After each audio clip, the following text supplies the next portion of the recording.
ഈ വീഡിയോയിൽ നമ്മൾ നോക്കി മനസ്സിലാക്കാനായിട്ട് പോകുന്നത് 50 വയസ്സ് കഴിഞ്ഞ സ്ത്രീകൾക്ക് കേരള ഗവൺമെന്റ് നൽകി വരുന്ന സേവന പെൻഷൻ അഥവാ സാമൂഹ്യ സുരക്ഷാ പെൻഷൻ എങ്ങനെയാണ് അപേക്ഷ കൊടുക്കാനായിട്ട് സാധിക്കുക എന്നുള്ളതാണ്.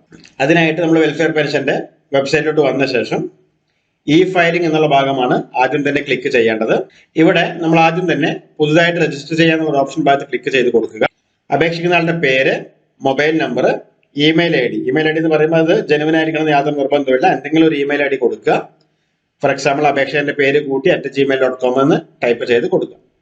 പാസ്വേഡ് എൻ്റർ ചെയ്ത് കൊടുക്കുക. കൺഫേം പാസ്വേഡ് എൻ്റർ ചെയ്ത് കൊടുക്കുക. പാസ്വേഡ് കൊടുക്കുന്ന സമയത്ത് എപ്പോഴും നമ്മൾ ഒരു കൃത്യമായിട്ടുള്ള ഒരു പാസ്വേഡ് തന്നെ നമ്മുടെ ഷോപ്പിന്റെ ആവശ്യത്തിന് വേണ്ടി ഉപയോഗിക്കുക. അതിനുശേഷം ക്യാപ്ച കൂടി ബോക്സിൽ ടൈപ്പ് ചെയ്ത് രജിസ്റ്റർ എന്നുള്ള ബട്ടൺ ക്ലിക്ക് ചെയ്ത് കൊടുക്കുക. ഇപ്പം നമുക്ക് രജിസ്ട്രേഷൻ പൂർത്തീകരിച്ച് വന്നിട്ട് കാണിക്കും. നമ്മുടെ യൂസർ നെയിം എന്നുള്ള മൊബൈൽ നമ്പർ ആണെന്ന് പറഞ്ഞിട്ട് എഴുതി കാണിച്ചിട്ടുണ്ട്. ഓക്കെ ഭാഗത്ത് ക്ലിക്ക് ചെയ്ത് കൊടുക്കുക. ലോഗിൻ ചെയ്യാനായിട്ട് തൊട്ട് താഴെ ഒരു ലിങ്ക് കൊടുത്തിട്ടുണ്ട്, അതിലേക്ക് ക്ലിക്ക് ചെയ്യുക. നമ്മൾ ക്രിയേറ്റ് ചെയ്തിരിക്കുന്ന മൊബൈൽ നമ്പർ അതുപോലെ തന്നെ പാസ്വേഡ് ഉപയോഗിച്ച് ഇതിലേക്ക് ലോഗിൻ ചെയ്യുകയാണ് അടുത്ത സ്റ്റെപ്പ് എന്നുള്ളത്. ക്യാപ്ച കൂടി എൻ്റർ ചെയ്ത് കൊടുത്ത് ലോഗിൻ ഭാഗത്ത് ക്ലിക്ക് ചെയ്യുക.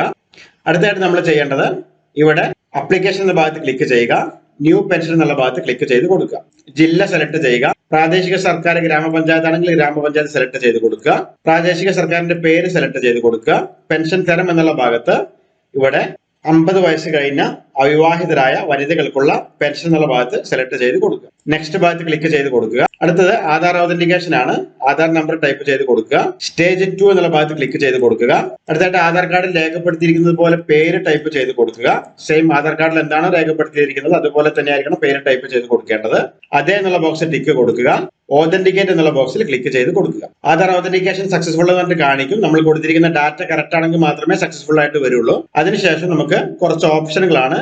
നമ്മുടെ കസ്റ്റമറിന്റെ ഇതിനനുസരിച്ച് കൃത്യമായിട്ട് നമ്മളോട് എല്ലാം തന്നെ സെലക്ട് ചെയ്ത് കൊടുക്കുക.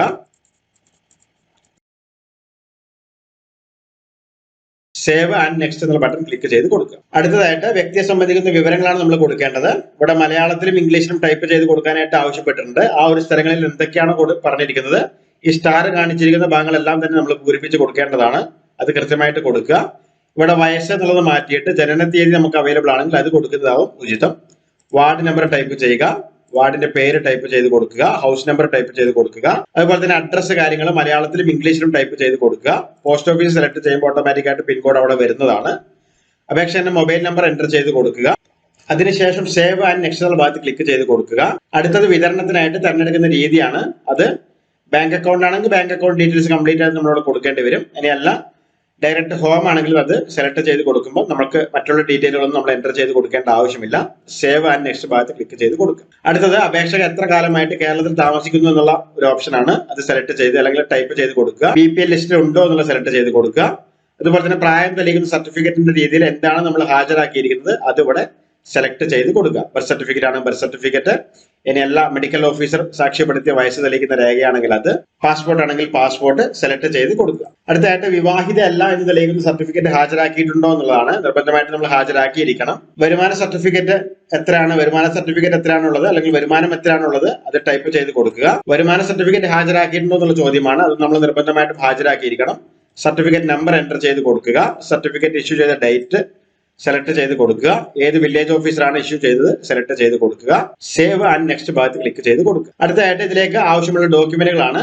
ആദ്യം തന്നെ അപേക്ഷിക്കുന്ന വ്യക്തിയുടെ ഫോട്ടോ നമ്മൾ അപ്ലോഡ് ചെയ്ത് കൊടുക്കണം. ഫോട്ടോയുടെ സൈസ് കൃത്യമായിട്ട് താഴെ കൊടുത്തിട്ടുണ്ട്. അതുപോലെ തന്നെ മറ്റു സർട്ടിഫിക്കറ്റുകൾ എന്തൊക്കെയാണെന്ന് ഇവിടെ കൃത്യമായിട്ട് കൊടുത്തിട്ടുണ്ട്.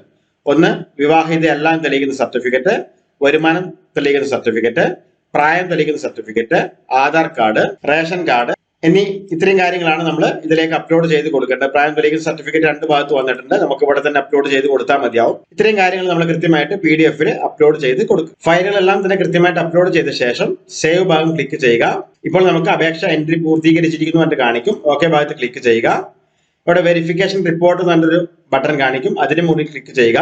അതിനുശേഷം ഈ ഒരു ഫയൽ ഡൗൺലോഡ് ചെയ്ത് കസ്റ്റമർക്ക് പ്രിന്റ് എടുത്ത് കൊടുക്കുക. തെറ്റുകളൊന്നും ഇല്ലാന്ന് തോന്നുകയാണെങ്കിൽ സബ്മിറ്റ് ടു ലോക്കൽ ബോഡി എന്നുള്ള ഭാഗത്ത് ക്ലിക്ക് ചെയ്ത് ഈ ഒരു അപേക്ഷ അതായത് ലോക്കൽ ബോഡിയിലേക്ക് സമർപ്പിക്കുക. അങ്ങനെ അപേക്ഷ സമർപ്പിച്ചതിന് ശേഷം നമ്മൾ കൊടുത്തിരിക്കുന്ന വെരിഫിക്കേഷൻ റിപ്പോർട്ട്, നമ്മൾ അപ്ലോഡ് ചെയ്തിരിക്കുന്ന ഡോക്യുമെന്റുകളുടെ എല്ലാം തന്നെ പകർപ്പ് എന്നിവ കൃത്യമായിട്ട് അതായത് ലോക്കൽ ബോഡികളിൽ സ്വന്തമായിട്ട് എത്തിക്കുകയോ അതുമല്ലാന്നുണ്ടെങ്കിൽ വാർഡ് മെമ്പറുടെ കൈവശം കൊടുത്ത് ഏൽപ്പിക്കുകയോ ചെയ്യേണ്ടതാണ്. ഈ ഒരു രീതിയിലാണ് നമ്മൾ അവിവാഹിതരായ 50 വയസ്സ് കഴിഞ്ഞ സ്ത്രീകൾക്കുള്ള പെൻഷന് അപേക്ഷ കൊടുക്കുന്നത്.